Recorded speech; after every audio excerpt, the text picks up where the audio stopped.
नमस्कार, बहुत स्वागत है आपका एस्ट्रो तक पे और मैं हूँ श्रुति द्विवेदी। दोस्तों, तंत्र मंत्र की श्रृंखला में मैं लेकर आई हूँ आपके लिए एक ऐसा शब्द जो कि आपने कई बार सुना होगा। यदि नहीं सुना है तो सुन लीजिए। आज ये शब्द है शक्तिपात।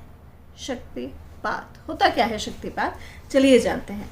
देखिए, पहले के ज़माने में, पूर्व के ज़माने में, और आज भी कई गुरु होंगे, क्योंकि गुरु की क्षमता जानना नहीं जानना ये हमारा काम नहीं है। गुरु के बारे में कुछ अच्छा बुरा बोलना ये हमारा काम नहीं है। गुरु की शक्ति का अंदाज़ा लगाना ये भी हमारा काम नहीं है ना। तो गुरु क्या करते हैं और कैसे शक्तिपात करते हैं और शक्तिपात होता क्या है, इससे जुड़ी हुई छोटी छोटी बातें लेकर आई हूँ आपके लिए। ज़्यादा समय नहीं लूँगी आपका। देखिए, प्राचीन काल में साधनाएं बहुत होती थी और अभी भी कुछ ऐसे लोग हैं जिन्होंने अपना संपूर्ण जीवन साधनाओं पर समर्पित किया है। सांसारिक जीवन में जीते हुए वो साधनाएं, चाहे सिटिंग मेडिटेशन बोलें, चाहे मंत्र साधना बोलें, चाहे ध्यान साधना बोलें, चाहे जप बोले, उपांशु जप बोले, मानसिक जप बोले, मानसिक पूजा करें, चाहे किसी भी प्रकार से आपका उससे जुड़ना तार उसी वक्त आपकी साधना शुरू हो जाना होता है। लेकिन तंत्र साधना में कई प्रकार के नियम होते हैं, पंचांग होते हैं। पंचांग यानी कि वो भी बताऊंगी मैं आगे के उसमें, लेकिन पहले बात कर रही थी मैं शक्तिपात के बारे में, क्योंकि इतना अथाह है ना तंत्र का टॉपिक कि ये ख़त्म ही नहीं होता है और इसमें बहुत मज़ेदार बातें हैं। चलिए जानते हैं शक्तिपात। एनर्जी, शक्ति यानी एनर्जी, पात यानी कि फ्लो। इसमें क्या करता है गुरु अपनी दृष्टि से, अपनी वाणी से, अपनी शक्ति से, अपने स्पर्श से अपने जो भी शिष्य हैं उनकी शक्ति, अपनी शक्ति उनकी बॉडी में, उनके चक्रों में डालता है और उनके चक्रों द्वारा उनकी कुंडलिनी जागृत करती है या टच होती है। अब कई लोग इसमें एकदम उछल जाते हैं शक्तिपात के समय में, कई लोग एकदम बौखला जाते हैं, कई लोग अलग अलग रिएक्शन देते हैं। ये बात ऐसी है कि करंट तो आ रहा है, पर आपकी कैपेसिटी कितनी है करंट लेने की उस पर भी डिपेंड करता है। तो कोई लोग उस शक्ति को बहुत अच्छे से एनर्जाइज करते हुए अपने जीवन को ब्लॉसम कर जाते हैं, कमल के फूल की तरह खिल जाते हैं उसी शक्तिपात के द्वारा, और कई लोग विचलित हो जाते हैं। ये शक्तिपात बहुत प्राचीन समय से चला आ रहा है। आज भी कई ऐसे गुरु मैं जानती हूँ या देखे हैं जो कि शक्तिपात द्वारा आपके जीवन को सुधार लेते हैं। वो बेसिकली क्या करते हैं कि जो आपके अगर हम प्राणिक की बात करें तो एनर्जी बंडल्स होते हैं, वो एनर्जी बंडल्स में से आपकी नेगेटिविटी दूर करते हैं और एक कंटिन्यूअस फ्लो ऑफ एनर्जी, शक्ति क्या है, एनर्जी है, उसका फ्लो स्टार्ट कर देते हैं।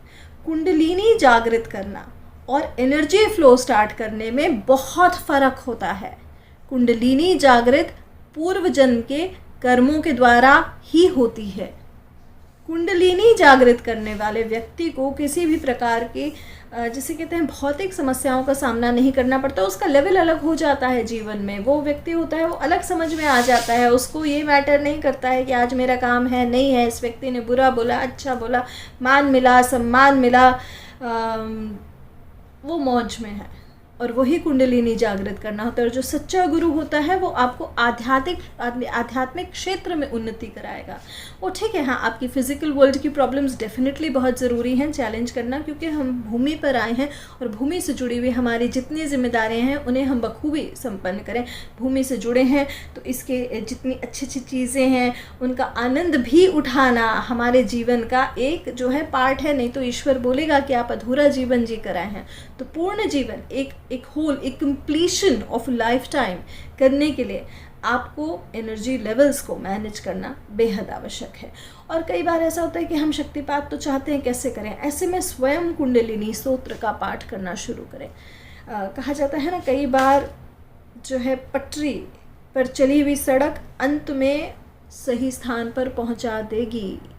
अगर आप बैठ गए हैं ट्रेन में तो वो ट्रेन निश्चित तौर पर आगे या पीछे आपको पहुंचाएगी। तो कुंडलिनी स्तोत्र का पाठ, यदि आपको कोई ऐसा गुरु नहीं मिला है शक्तिपात के लिए, या आप चाहते हैं जीवन में अनुभव करना कि होता क्या है शक्तिपात और इसके बाद मेरे जीवन में क्या प्रभाव बदलेगा, तो ज़रूर करके देखिएगा। कुंडलिनी स्तोत्र कुंडलिनी जागृत करने का सबसे प्रभावशाली मंत्र होता है। लेकिन ऐसा नहीं है कि आज मैंने एक बार किया, 11 बार किया, एक माला करी और नहीं हुआ, क्योंकि बॉस आज से कितने जन्म पूर्व, हम हिंदू हैं और हिंदुओं में पूर्व जन्म की भी बातें होती हैं। तो कितने जन्मों के ऐसे काम होंगे जो ये आपका पाठ क्लियर करता जा रहा है। आदि गुरु शंकराचार्य ने जब देवी क्षमापन स्तोत्र करा था, न तंत्रम न मंत्रम तदपि न जाने स्तुति कथा, न जाने विद्याते तदपि न जाने विलपनम, है ना। ये आखिरी में दुर्गा सप्तशती में मिलता है। जब इसे लिखा था तो किस बेसिस पर लिखा था? ये तब लिखा था उन्होंने जब उन्होंने गायत्री की साधना करी और पुरुष चरण किया। पुरुष चरण भी एक अलग प्रक्रिया होती है जिसमें एक नंबर ऑफ संख्या में जप होता है, तर्पण होता है, होम होता है, मार्जन होता है, उसके बाद जाके पुरुष चरण प्राप्त होता है, तब जाके कोई एक सिद्धि मिलती है। ऐसे उन्होंने 80,000 पुरुष चरण किए और उस पुरुष चरण का कोई परिणाम नहीं हुआ, केवल उनकी इच्छा थी कि माँ गायत्री उन्हें दर्शन दें। तो तब वो रोने लगे और तब उन्होंने देवी क्षमापन स्तोत्र लिखा, जो मैंने अभी बोला ना, तंत्रम न मंत्रम तदपि च न जाने स्तुति कथा, न जाने विद्याते तदपि न जाने विलपनम, परम जाने मातः तव अनुसरणम क्लेशहरणम। शंकराचार्य के इस पाठ को जो मैंने आपको सुनाया ना, तंत्रम न मंत्रम तदपि च न जाने स्तुति कथा, न जाने विद्याते तदपि न जाने विलपनम, परम जाने मातः तव अनुसरणम क्लेशहरणम। तो उसमें जब वो कर रहे थे और 80,000 पुरुष चरण हो गए तो पीछे से एक आवाज़ आती है कि सुनो, मैं कुछ तुम्हें देने आया हूँ। तो बोलते हैं आप कौन हैं और आप मुझे क्या देंगे, और यदि देना है तो सामने आए। बोले मैं भैरव हूँ और क्योंकि तुमने इतनी गायत्री की पूजा करी है तो मैं तुम्हारे सामने नहीं आ सकता क्योंकि तुम्हारी शक्ति अद्भुत है। तो उन्होंने बोला केवल आप एकमात्र बात बता दीजिए कि मेरी पूजा में ऐसी क्या कमी रह गई थी कि जो मेरी साधना 80,000 पुरुष चरण करने के बावजूद पूरी नहीं हुई। तो उन्होंने क्या बोला भैरव बाबा ने, बहुत काम की बात है और ये आंसर है आप सभी के लिए। उन्होंने कहा कि देखिए आप क्या सोचते हैं कि भगवती ने क्यों नहीं दिया आपको। तो वो बोले देखिए कुमाता तो होती नहीं है, कुपुत्र हो सकता है, क्योंकि माँ कभी ख़राब नहीं होती है, बच्चा ज़रूर ख़राब हो सकता है, तो ज़रूर कोई ना कोई बात होगी। तब भैरव जी ने कहा आपके पिछले जन्मों के जितने कर्म थे, 80,000 पुरुष चरण आपके ये बैकलॉग क्लियर करते चले गए। ये बैकलॉग जो है ना, आपके जो गंध है आपके जीवन का, ये पूरा क्लियर करते चले गए।